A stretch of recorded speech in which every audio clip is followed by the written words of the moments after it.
Whether it's a lager or an ale, whether it's a stout, light, dark, or pale. If you can brew it, Chad can review it. It's time for Chad's Beer Reviews. He's not quite an amateur, not quite a connoisseur, but regardless of the brewer, he's got taste in beer for sure. You can tell just by his gut, this guy is a bona fide beer nut. So whether it's a porter or an IPA, whether it's from Europe or the USA, if you can brew it, Chad can review it. It's time for Chad's Beer Reviews. Hey, welcome to an episode of Chad's Beer Reviews. Outside on a nice evening here in good old upstate New York. About to start summer in just a few hours, technically. And what better way to ring in the occasion than by drinking an Imperial Stout from the other side of the world. This is Lion Stout, imported from brewed and bottled by Lion Brewery, Sri Lanka.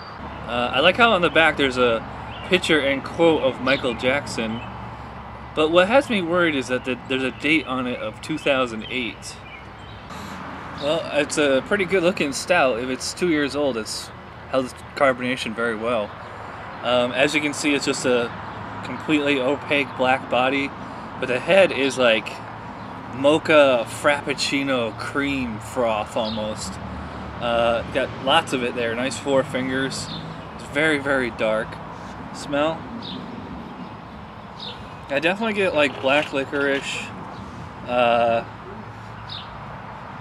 get like a bit of a sour tang in the nose, so you know, maybe, I mean, so far it looks good, so I mean, maybe any foulness might be in the palate. Let's see.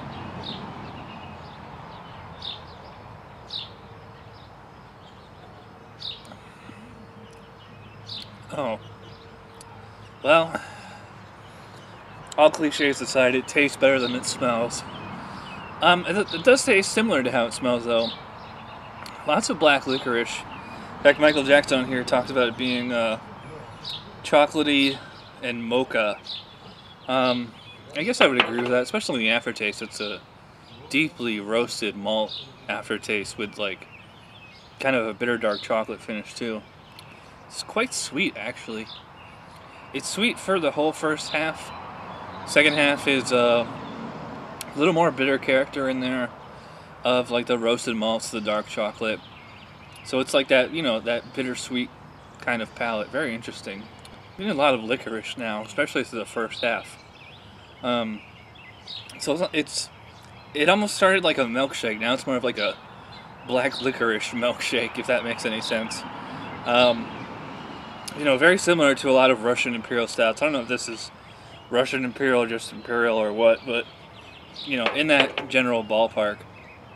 I like how it does have the roasted malts, especially on the finish and the aftertaste. That bitterness to kind of balance out that rich sweetness at the beginning. Getting some kind of toffee, caramel. Reminds me of like Cracker Jack. That kind of flavor. It's very smooth too. 8% ABV. Do not taste it. Don't really feel it. Doesn't really feel like that thick or heavy of a beer in the mouth. You know, extremely smooth. You know, I'm using my Guinness glass here, and I would kind of compare it to Guinness as far as just like the velvety, smooth mouthfeel just slides right down the tongue and down the throat. Yeah, so as far as my own grade, you know, I like this. I mean, it's a pretty big, enthusiastic thumbs up from me. I'm going to give this an 8 out of 10. I think it's a very good beer. Thanks for watching this episode of Chad's Beer Reviews, and we'll see you next time. Cheers.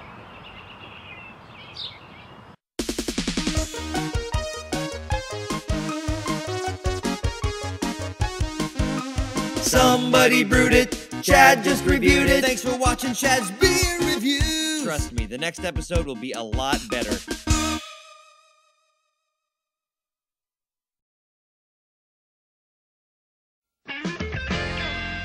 Oliver's Beverage, Westmere Beverage too. A couple of guys better known as the Brew Crew.